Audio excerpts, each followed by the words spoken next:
70% fistula simple होते हैं, जो सिंपल मीन्स आसान, simple to treat. Complex means the difficult to treat. और कॉम्प्लेक्सिटी दो वजह से होती है, एक तो बार बार होता रहता है फिस्टुला, और दूसरा कॉम्प्लेक्स फिस्टुला उनको बोलते हैं जिसमें जो मसल कंट्रोल करती है हमारा मोशन पे, वो मसल इन्वॉल्व है और कटने का डर है। पर हमारी जो एक्सपीरियंस कहता है और पेशेंट आके बताते हैं कि स्मोकिंग करने से और नॉनवेज खाने से भी इसका लिंक है। नमस्कार, सेहतनामा देख रहे सभी दर्शकों का बहुत स्वागत। सेहतनामा में आज हम बात करने जा रहे हैं कॉम्प्लेक्स फिस्टुला पर, और जाने माने colorectal surgeon doctor Pankaj Garg ji एक बार फिर हमारे साथ हैं, उनसे बात करते हैं। और इससे पहले जो एनल फिस्टुला पर वीडियो बनाई थी उसका लिंक डिस्क्रिप्शन में दिया है, आप वो भी देख सकते हैं। अब आगे बात करते हैं। बहुत बहुत स्वागत सर। वेलकम, थैंक यू जी। सो एनल फिस्टुला पर हमने इससे पहले आपके साथ जो वीडियो बनाई थी, लोगों को पसंद भी आ रही है और शायद लोगों के लिए कामगार भी साबित हो रही है।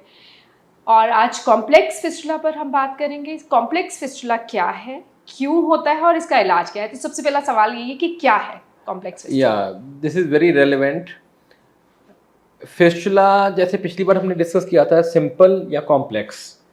70% फिस्टुला सिंपल होते हैं, जो सिंपल मीन्स आसान, सिंपल टू ट्रीट, उसको ट्रीट करना आसान होता है। Complex means the difficult to treat. और कॉम्प्लेक्सिटी दो वजह से होती है, एक तो बार बार होता रहता है फिस्टुला, जड़ से नहीं खत्म होता। 5 बार, 10 बार, 15 बार, 20 बार लोग ऑपरेशन करा कर आते हैं हमारे पास। और दूसरा कॉम्प्लेक्स फिस्टुला उनको बोलते हैं जिसमें जो मसल कंट्रोल करती है हमारा मोशन पे, वो मसल इन्वॉल्व है और कटने का डर है। अगर वो मसल कट जाएगी तो मोशन पे कंट्रोल वीक हो जाएगा, जो कि बहुत सीरियस चीज़ है। यू कैन इमेजिन कि सर्जरी तो हो गई, उसके बाद पेशेंट चल रहा है, खांसी कर रहा है, तो मोशन निकल रहा है, तो इसे बोलते हैं इनकॉन्टिनेंस। तो वो एक फिस्टुला से भी बड़ी प्रॉब्लम खड़ी हो गई।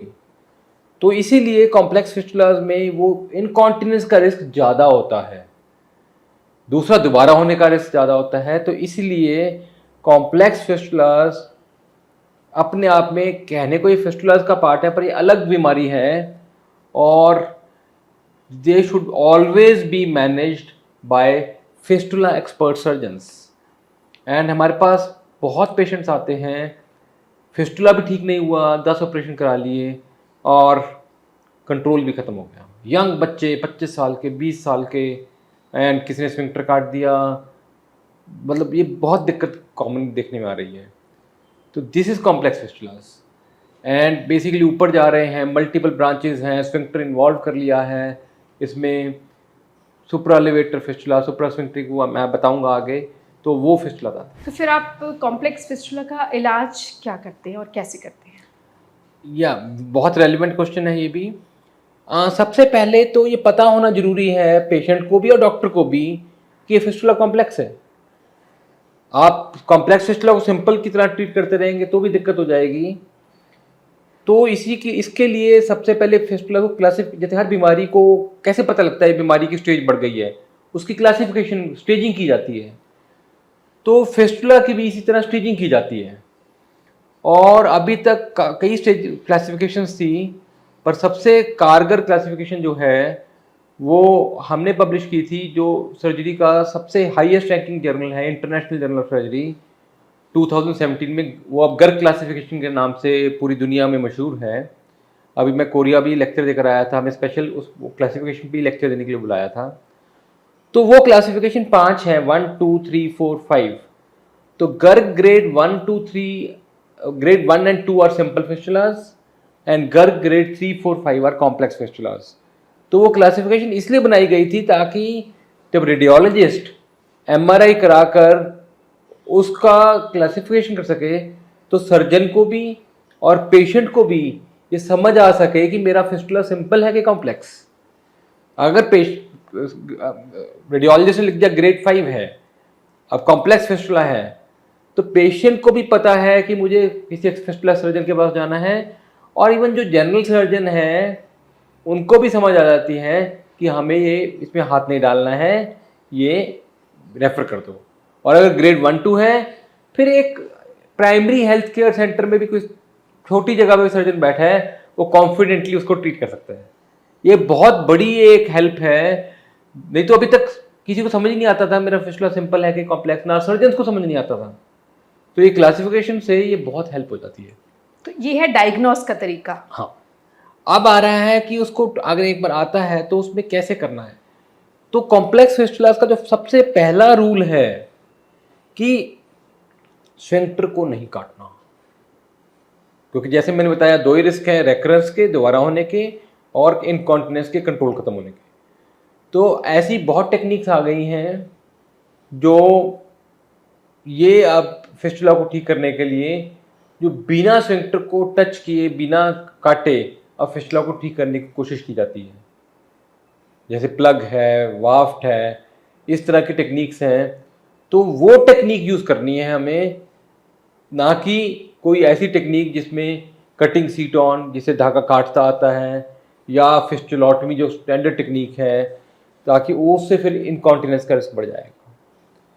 तो इसके लिए हमने भी एक नया ऑपरेशन इन्वेंट किया है जिसका नाम है ट्रोपिस।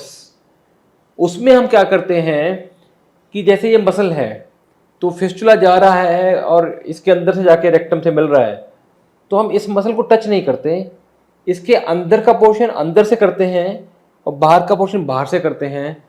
तो इस मसल को टच किए बिना इसको ट्रीट करते हैं। तो इसीलिए इसको स्फिंक्टर सेविंग प्रोसीजर कहा जाता है।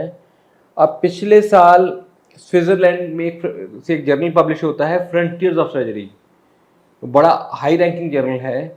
उन्होंने पिछले 120 ईयर्स में जितने भी इसके ऑपरेशंस हुए हैं डेवलप, उन सब का मेटा एनालिसिस किया, उनका बहुत डिटेल्ड में शोध किया, एंड दे फाउंड कि जो ट्रोपिस प्रोसीजर है इसका सक्सेस रेट सबसे ज़्यादा है। तो ये प्रोसीजर जो है ये अब हम सिखा रहे हैं लोगों को, और ये प्रोसीजर जो है इसमें सक्सेस रेट बहुत हाई है, और स्फिंक्टर को टच किए बिना हम कर रहे हैं, तो इनकॉन्टिनेंस का रिस्क बिल्कुल ना के बराबर है। तो बॉटम लाइन जो कॉम्प्लेक्स फिस्टुला में ध्यान रखने वाली है वो है कि स्फिंक्टर सेविंग प्रोसीजर करना है हमें। Cutting procedure loose seton ठीक है, लेकिन कोई भी वो धागे वाला प्रोसीजर जिसमें धागा डाल के टाइट करेंगे वो काटता हुआ आएगा। बहुत सर्जन क्लेम करते हैं कि ये धागा काटता हुआ आता है तो मसल नहीं कटता, चिपक जाता है। हो सकता है चिपकता हो, लेकिन काफ़ी स्टडीज़ हैं कि चिपकता नहीं भी है, और वो इनकॉन्टिनेंस हम देखते हैं। पर देखिए पेशेंट के केस में रिस्क नहीं ले सकते। आपके आधों केस में चिपकता है, आधों में नहीं चिपकता, तो जिनमें नहीं चिपका उनका तो इनकॉन्टिनेंस हो गया, और वो इरिवर्सिबल है। उसको ठीक करना बहुत ही मुश्किल है, बहुत बड़ी सर्जरी होती है और काफ़ी बार नहीं भी हो पाती। तो इसलिए स्फिंक्टर सेविंग प्रोसीजर ही करना चाहिए। और सबसे पहला step diagnosis, number 2 step proper जगह पहुंचना जरूरी है, नंबर 3 स्टेप प्रॉपर सर्जरी जरूरी है जिसमें स्फिंक्टर ना कटे, और बाद में उसका रेगुलर फॉलोअप बहुत इंपॉर्टेंट है। जो सिंपल एनल फिस्टुला होता है वो धागे से आपने जो कहा, जो काफ़ी लोग जिसको 4 सूत्र बोलते हैं, क्या ये वो है? और शायद आपने उसके लिए सिंपल फिस्टुला में मना भी नहीं किया है। कुछ लोगों को शायद कन्फ्यूजन हो रही, बहुत सारे मैसेजेस कमेंट्स सेक्शन में लोग कमेंट कर रहे हैं, वो ज़रूर क्लियर करिए। यस, देखिए शार्ट सूत्रा में भी दो तरह का होता था पहले, कि एक तो लूज सीटोन डालते थे, केमिकल कोटेड होता था जिसको शार्ड बोलते थे, शार। तो उसमें वो टाइट नहीं करते थे और वो केमिकल से ठीक होता था, तो वो बिल्कुल सेफ है। पर अगर आप टाइट कर रहे हो तो एलोपैथी में भी वो surgery all over the world की जाती है, जिसे हम टाइट कटिंग सीटोन बोलते हैं, टाइटनिंग सीटोन। इंडिया में भी बहुत से मेडिकल कॉलेजेस में भी वो हो रहा है। वो उस धागा डालते हैं और फिर उसको हर हफ्ते बुलाते हैं और टाइट करते हैं, वो कटता है, अगले हफ्ते फिर लूज हो जाता है, फिर अगले हफ्ते फिर बुला के टाइट करते हैं। तो वो टाइटनिंग से पेनफुल बहुत होता है। और हमारा ये तजुर्बा है, देखिए हर किसी का अपना तजुर्बा होता है, कि 100% नहीं तो आधे से ज़्यादा में तो मसल कटता है, और मसल कटता है तो मोशन पे कंट्रोल भी वीक होता है। सिंपल फिस्टुला जैसे मैंने कहा था वो फिस्टुला जिसमें मसल ज़्यादा इन्वॉल्व ही नहीं है, तो उसमें आप टाइटनिंग सीट ऑन या कटिंग सीटन कर रहे हैं तो कोई नुकसान नहीं है। तो वो मैंने पिछले वीडियो में भी कहा था कि वो बहुत फ़ायदे का काम कर रहे हैं, क्योंकि देश में इतना लोड है फिस्टुला का। तो जितने भी हमारे आयुर्वेदिक वाले भाई हैं और पेरिफेरी में बैठे जनरल सर्जन्स हैं, they are doing a remarkable job.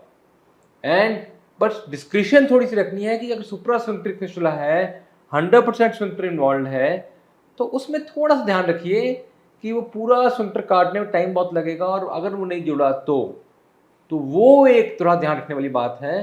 तो सिंपल फिस्टुलाज में बिल्कुल कोई दिक्कत नहीं है। कॉम्प्लेक्स फिस्टुला में हाथ नहीं डालना है अनलेस कि जब Yes. तक सर्जन कोलोरेक्टल सर्जन ना उसमें भी involve हो। फिस्टुला सर्जन जो फिस्टुला हैं सर्जन। इंडिया में हैं और सारी दुनिया में हैं, क्योंकि उनको पता है उसकी ग्रेविटी कि अगर हमने स्फिंक्टर काट दिया तो इसका क्या हशर होगा। अच्छा, जब सर्जरी हो जाती है तो सक्सेस रेट आपने कहा कि काफ़ी हद तक ये ठीक हो जाता है। हाँ जी, हमारा सक्सेस है मोर देन 90 to 95% है, और उसके बाद कईयों का दोबारा भी करना पड़ता है। लेकिन जब स्फिंक्टर डैमेज नहीं हुआ है तो सेकंड टाइम करने में भी कोई नुकसान नहीं है, वो ठीक हो जाते हैं फिर। सर्जरी के बाद, कॉम्प्लेक्स फिस्टुला की सर्जरी के बाद किन बातों का पेशेंट को ध्यान रखना देखिए, चाहिए? एक तो उसमें सबसे ज़रूरी बात ये होती है कि आपको डॉक्टर की इंस्ट्रक्शंस फॉलो करनी है, तो जब तक फिस्टुला भर नहीं जाता। और जब एक बार भर गया, फिस्टुला ठीक हो गया, तो 2 बातों का बड़ा ध्यान रखना है। एक तो कॉन्स्टिपेशन नहीं होने देनी। उसके लिए हम सबको फाइबर बताते हैं, इसबगोल बताते हैं, वो बहुत ज़रूरी है। और सेकंड जो इम्पोर्टेंट चीज़ है, कीगल एक्सरसाइज जो होती हैं, जो मसल स्ट्रेंथनिंग एक्सरसाइज बोलते हैं, पेल्विक फ्लोर एक्सरसाइज बोलते हैं, जो गायनी में भी लेडीज़ को बताते हैं, वो ज़रूरी है, ताकि आपका जो सर्जरी की वजह से, क्योंकि सर्जरी में सिर्फ खाली कटिंग से नहीं, इंस्ट्रूमेंट डालते हैं, स्ट्रेचिंग होती है, उससे भी थोड़ी वीकनेस आती है। तो कीगल एक्सरसाइज करने से भी बहुत फ़ायदा होता है। कम से कम साल या 2 साल कीगल एक्सरसाइज ज़रूर करनी है। कुछ चीज़ें जो नहीं करनी है वो भी बता दीजिए। देखिए, हमने ये देखा है, इसमें अभी साइंटिफिक स्टडीज़ नहीं हुई, पर हमारी आप जो एक्सपीरियंस कहता है और पेशेंट आके बताते हैं कि स्मोकिंग करने से और नॉन-वेज खाने से भी इसका लिंक है। अब इसमें कोई साइंटिफिक स्टडीज़ नहीं हुई, क्योंकि वेस्टर्न वर्ल्ड में ये स्टडी करना मुश्किल है और इंडिया में इतनी स्टडीज़ होती नहीं हैं। तो वो पार्ट हमें मतलब मैं ये कहूँगा अभी तक प्रूवन नहीं है, लेकिन हमारा एक्सपीरियंस के बेस पे हम कह रहे हैं कि ये 2 चीज़ें दिक्कत करती हैं। कॉम्प्लेक्स फिस्टुला हो तो ये 2 चीज़ें हील होने के अवॉइड। बाद, यस, हाँ, सर्जरी के बाद ये अवॉइड की करें। डेफिनेटली। और सॉरी, एक और बात, जी। कॉम्प्लेक्स फिस्टुला के पेशेंट हमारे पास आते हैं, वो बहुत एंटीबायोटिक्स खा के आते हैं। मतलब हर महीने 2-2 कोर्स कर रहे हैं। हमको एंटीबायोटिक से टेम्परेरी दब जाता है, लेकिन ठीक नहीं हो सकता। तो एंटीबायोटिक अब्यूज़ नहीं करना चाहिए, क्योंकि एंटीबायोटिक रेजिस्टेंस होती है उससे, तो ठीक फिस्टुला हो नहीं सकता, क्योंकि अंदर कनेक्शन पड़ा हुआ है। तो बैक्टीरिया है, आपने खाए, थोड़े कम हो गए, लेकिन वो रेजिस्टेंट हो जाएंगे, तो आपको नहीं फ्यूचर में दिक्कत करेंगे। वो बैक्टीरिया अगर बाहर कम्युनिटी में आ ही जाएंगे कभी ना कभी, तो वो कम्युनिटी के लिए भी बड़ा हैज़ार्डस है। इंडिया वैसे भी इस मामले में काफ़ी पिछड़ रहा है, एंटीबायोटिक पॉलिसी अभी आ रही है धीरे-धीरे, तो वो भी एक बड़ा इम्पोर्टेंट पॉइंट है। एंटीबायोटिक्स अवॉइड कीजिए। अवॉइड कीजिए अनटिल अनलेस बड़ा इमरजेंसी है।